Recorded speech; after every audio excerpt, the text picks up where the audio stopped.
Bismillahirrahmanirrahim. Assalamualaikum warahmatullahi wabarakatuh. Perkenalkan, nama saya Raikal Ababil Wiradiputra. Saya di sini akan sedikit mengenalkan tentang apa itu deep learning.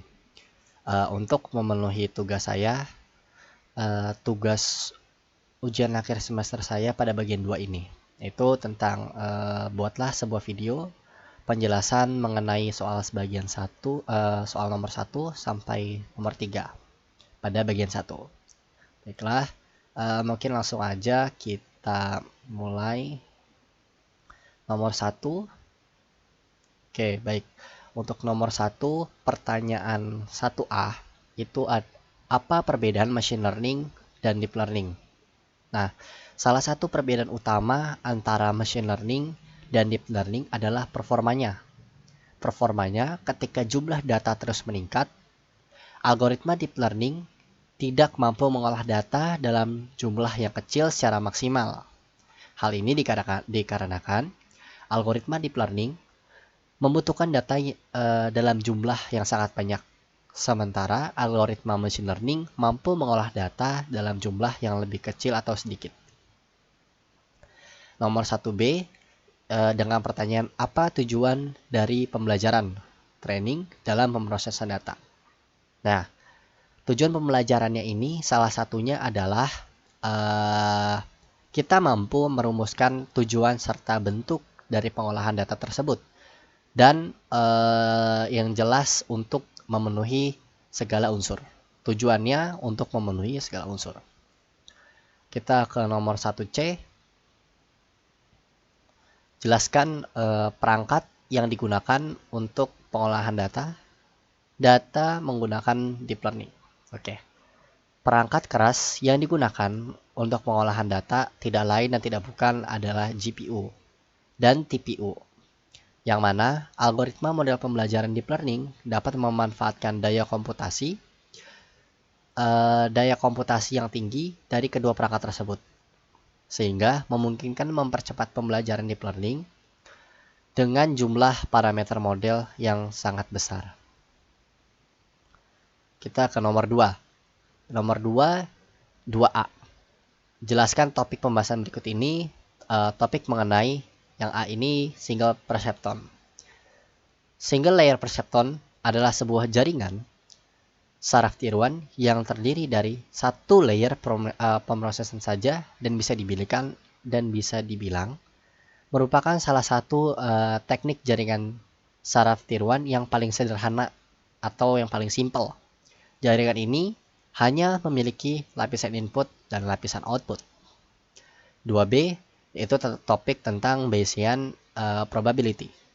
Teori ini merupakan satu dari cabang teori statistik matematika yang memungkinkan kita untuk membuat satu model ketidakpastian dari suatu kejadian yang terjadi dengan menggabungkan pengetahuan umum dengan fakta dari hasil pengamatan.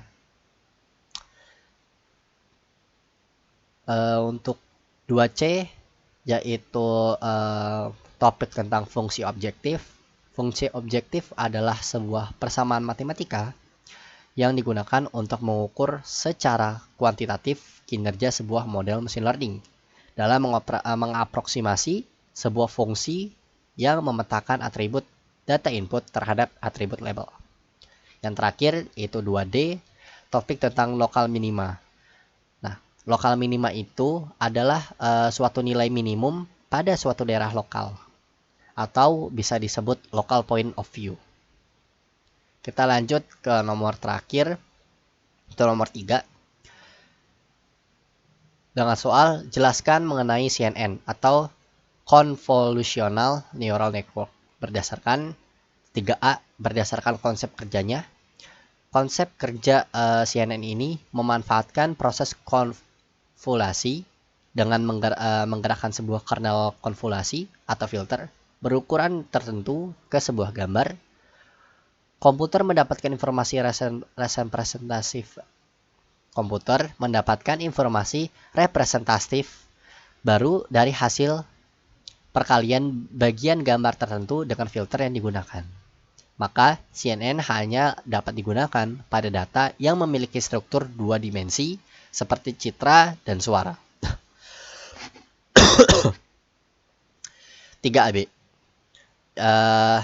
CNN mengenai CNN atau Convolutional Neural Network berdasarkan tujuan konvolusi pada data citra, yaitu untuk mengekstraksi fitur dari citra input. Dan yang terakhir 3C. CNN atau Convolutional Neural Network berdasarkan Fully Connect Layer. Nah, pada lapisan ini, semua neuron aktivis dari lapisan sebelumnya terhubung semua dengan neuron di lapisan selanjutnya.